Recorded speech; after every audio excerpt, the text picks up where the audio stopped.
Yeah, it's not a The long flight path goes directly over Mogadore Reservoir. Oh, of course it does. Of course, right in the triangle.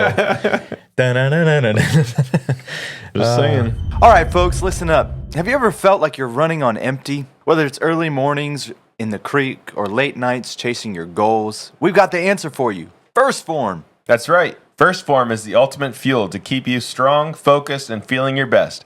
From high-quality protein to pre-workouts and multivitamins, they've got everything you need to tackle your day head-on. And here's the kicker. When you order through our link, you're not just taking care of yourself, but you help keep this podcast going strong. Together, we're chasing faith, fitness, wellness, and the next big catch. So what are you waiting for? Check out the link in our bio or show notes. Get the good stuff, support the Casting Faith podcast, and let's crush some goals together. I challenge you as a believer, let that power get out. Blind people received their sight. People have been carried in. We're healed. Nobody touched them. Nobody laid a hand on them. We just praised the Lord and spoke the word of faith, and God began to heal the people. Here's a fish. Yeah, let's go! Oh my gosh, he's a big. You landed inside. He kept me from. God, look how massive this is. The Casting Faith podcast. Fish on. Good morning, everybody. Good afternoon. Good evening. Happy lunch break. Hey, you're off of work. Whatever it is. Welcome back to the Casting Faith podcast. It's about to get weird. We've got special guest, none other than David Hymes. Welcome back, man. It's exciting to have you back on. Excited to be here. Talk about some weird stuff with you guys. Yeah. Love it. Do you guys like the weird stuff? Yes. We do. So we're going to talk about it a little bit. Yes. We're going to vote yes. Dude, one of our Mogadore episode where we shared our camping story is still ranked number 2 outside of our first episode overall. So lots of views. So everybody must like the creepy stuff. Which I guess is a thing, but it's exciting to talk about. It's fun to talk about. It's fun to speculate, and that's what we're going to do today. And we want to preface these episodes with saying this is for entertainment and just mainly just I don't know, speculating is fun. None of this has to do with doctrine. None of this has to do with anything like that. Don't take it too Yeah, seriously. it doesn't have to do with salvation or But anything like sometimes life gets that. weird. It gets weird. And we know that because we've had some weird things in our life. And of course, we have Sean and me here too. David's here, Sean's here, I'm here. We're all back for a new episode. And so we're excited. But let's start the episode. What's new, guys? Start around over there on the other side of the table. What's new, David? Yeah, I mean, just got back from South Carolina, little family vacation. Nice and warm there. It was beautiful. Spent a day in Charleston, South Carolina, which Charleston's really cool city if you've never been there. And then my father-in-law lives in Port Royal, South Carolina, so it is beautiful, right on the coast. Did a little bit of fishing. Spent more time putting shrimp on the hook for my son and my daughter than I did really fishing, but it was good. It was a good time. Did he catch a shark again? No, we didn't actually catch anything this time, Bummer. but we only went fishing for like an hour and a half or something like that. And then my daughter was spent.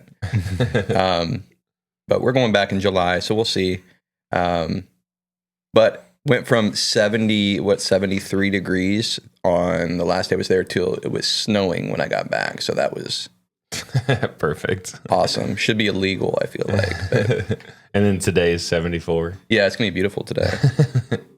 Welcome to Northeast Ohio. Yeah, it sucks so bad. Yeah, and it's going to rain all day. So Tomorrow.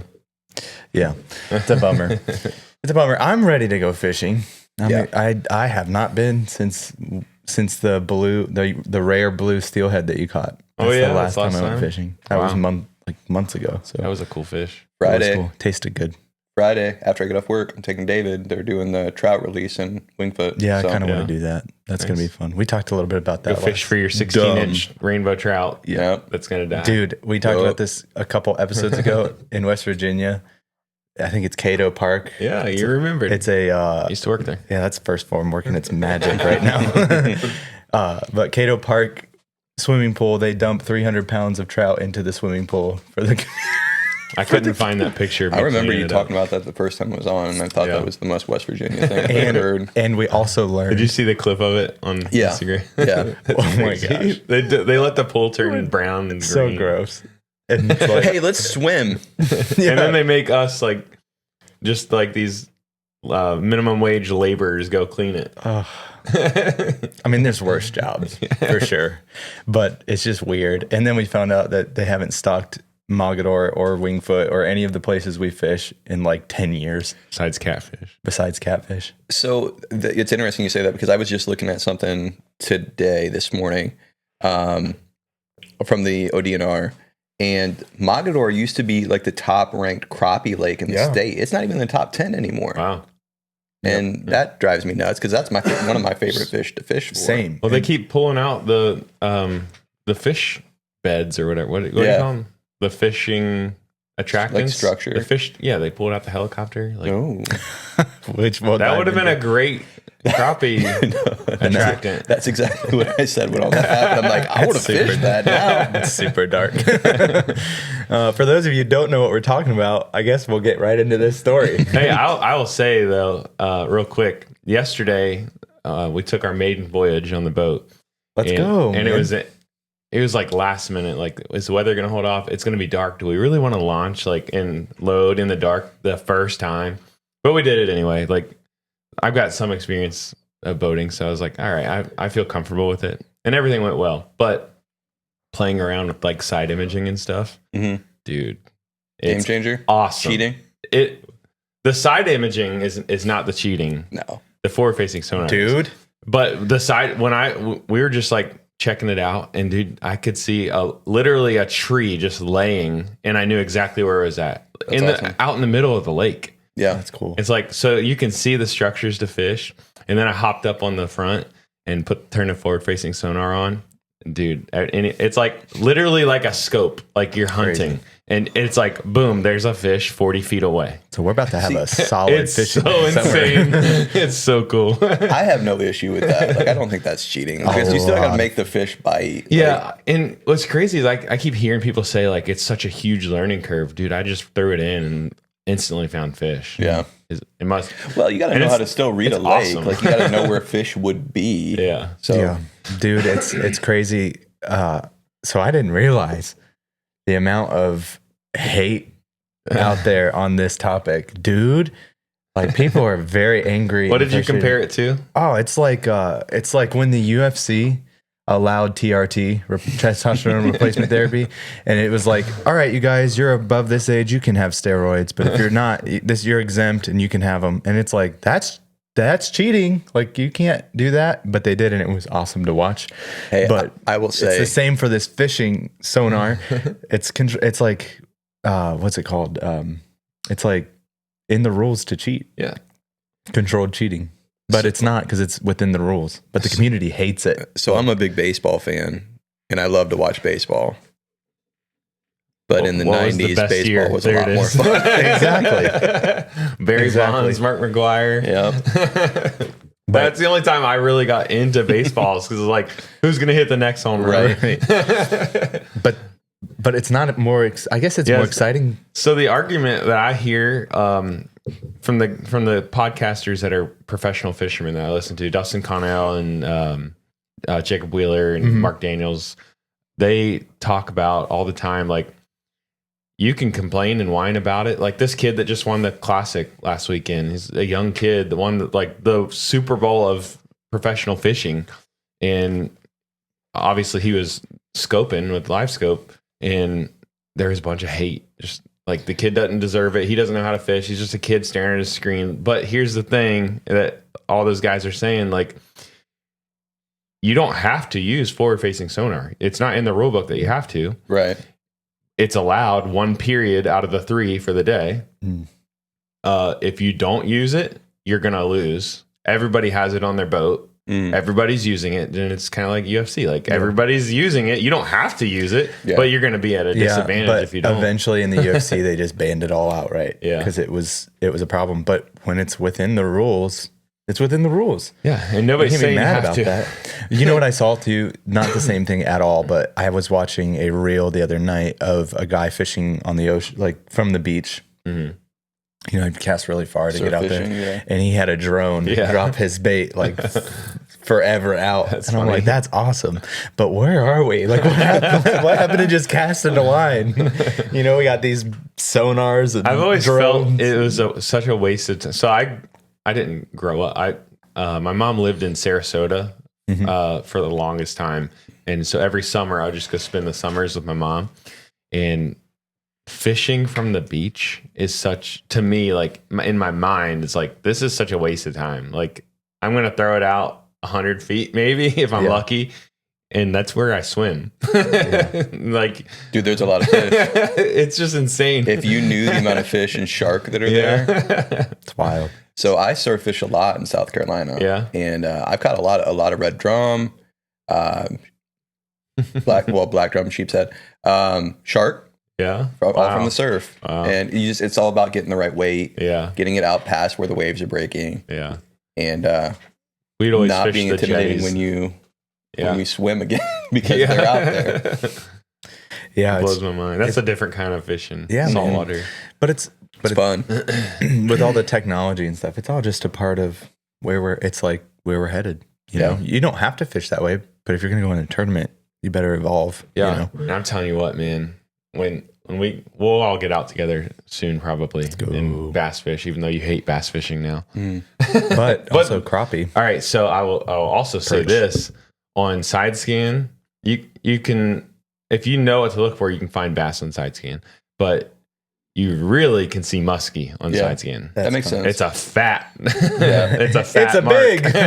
It's a big. And then same thing with forward facing. You know when that's a muskie because it's just massive. So we can probably target muskie, you know, and just put the scope on them. West Branch is one of the top muskie lakes in the country too. So yeah, it's crazy. Yeah. They stock it every year too. Muskie and walleye, I guess. Yeah, that makes sense. Yeah. That's cool. I saw a lot of big fish down towards the dam. Yeah, last night. that's what I was going to ask if it was down towards the dam, because apparently at the bottom of the spillway is one of the best. Yeah, like the discharge on the other side. I see people fishing down there. We walked on the dam like as a family, and there's always people fishing the spillway. Yeah, on the a lot outside. of muskie taken in there. Yeah, pretty crazy. Yeah. What you got for us, dude? All right. So what's this fishing structure that we're gonna so not have at Mogadore now? Yeah. Fishing attraction. So you guys remember I think it was episode 9 where David and I shared our infamous camping story. And if you don't know that, we'll spare you the details. Go back to episode 9 and listen to it. But hopefully it's episode 9. It is. I'm sure I'm pretty confident it is. It's one of our best listened to episodes. So, which is hilarious. But it really happened. And long story short, we went camping. We heard some weird things. I had a weird experience in the night.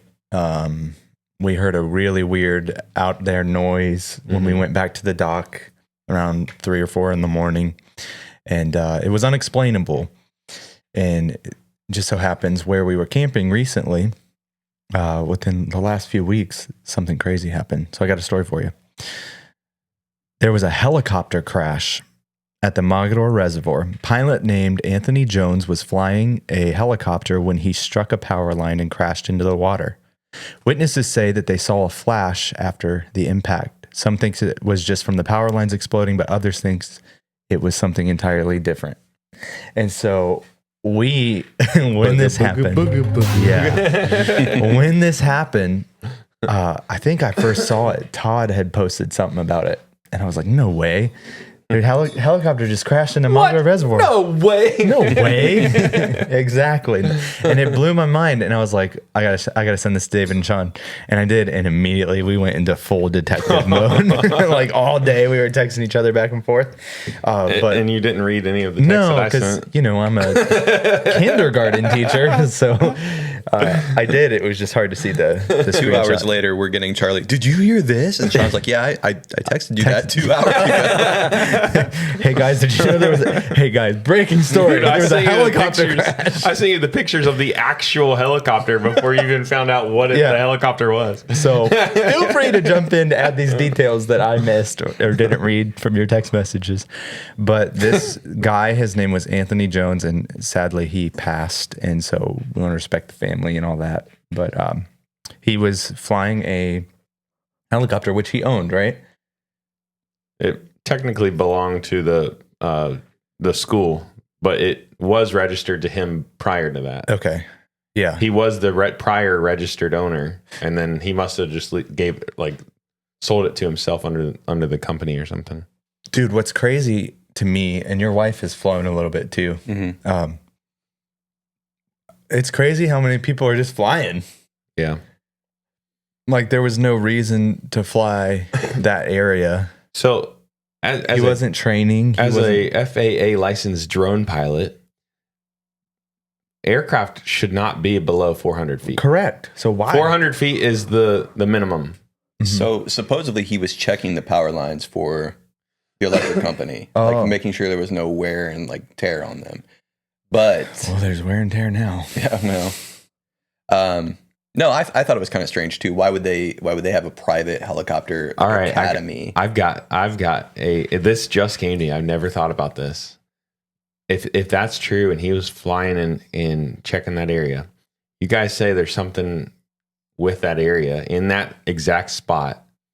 The only way this is possible is if somehow there's some kind of static electricity in the air in that spot that grounded him and created an arc to the line. So it's funny you say that though, because when we were all being crazy while we were working when this happened, I think it was a Tuesday morning.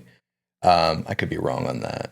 I shouldn't give a day, but whatever day it was, I'm sitting there with an old fishing map. I pulled out my tackle box, and I've got a ruler, and I'm like drawing lines from where He's got, we like, launched red and we heard the yarn sound and of that tabs. night, and then the lights on one side, and then oddly enough, the lights on the other side, when the lights moved from one side of the lake to the other, was right where this crash happened.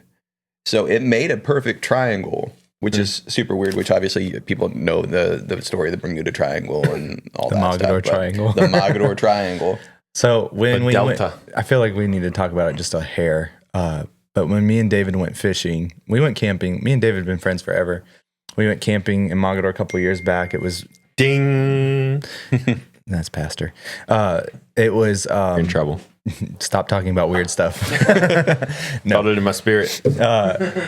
No, we went camping on Mogadore Reservoir. It was sometime, I think 2018, 2019. It had to be 2019 or 2020. We went camping on Mogadore Reservoir. It was late at night. Went out on one of the alleged islands, and we were camping. And we both woke up in the middle of the night. And you guys can listen to the other episode for all the details. But we both felt this weird feeling in our spirit. And we're faith-filled people. We're filled with the Holy Ghost. We can tell when something's not right. As a believer, have you ever went into a city or an area and felt something off? Yeah. Like it's discernment. We felt this weird feeling, and we were like, you know what? Let's just pack up. It's like 3 a.m, and we went across the lake, get all our stuff packed up, start getting on the kayaks, and it's like the water is glass, and there's fog coming up off the water, and we see this light, and it's flashing on one side of the reservoir. And we were like, oh, that's weird. Like somebody was doing SOS or something. And then we were like, that's weird. And we start paddling towards the dock. We get around the bend and we see the same light in another area. So it went from one side of the lake to the other. It was like this ball of light just flashing. And we ended up seeing this thing, what was it, 3 times? Yeah, something like that. It's the 3 times and flashing. And when he said it moved around the bend, it wasn't like it was a boat and it took like progressively. We saw it go across. It was like it was over here and then it's a half a mile in another direction flashing. Which is weird. And it looked like the same. And there's obviously could be anything. Could have been anything. And so we weren't like panicking about it or anything. We were just like, that's weird. And we went